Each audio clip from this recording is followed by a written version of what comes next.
Ikinabahala ng Paluan LGU ang illegal na tabuli dredging at desilting project na isinasagawa sa kanilang bayan.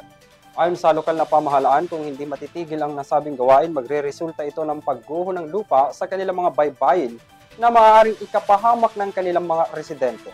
Para sa kabuuan ng balita, narito si Catherine Landicho.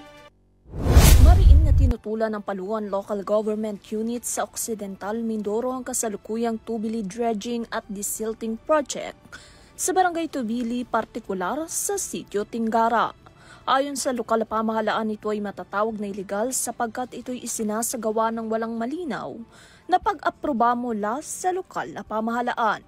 Kaya naman nagsagawa ang lokal na pamahalaan ng isang Information and Education Campaign o IEC at consultation bilang tugon ng RV Laborte Builders para sa kasalukuyang tubili dredging and desilting project.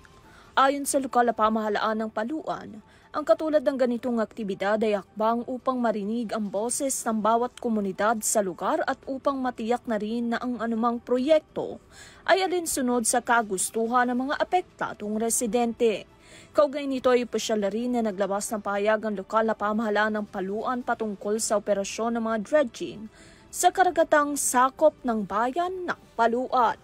Ayon sa LGU, ang dredging ay maaaring maging malaking pinsala sa mga yamang dagat at maging dahilan pa ng pagbaba ng kalidad ng tubig dagat. Isa pa raw sa maaaring maging malaking pinsalang dulot nito ay ang pagguho ng mga lupa sa baybayin na posibleng maging panganib sa kaligtasan ng mga residente.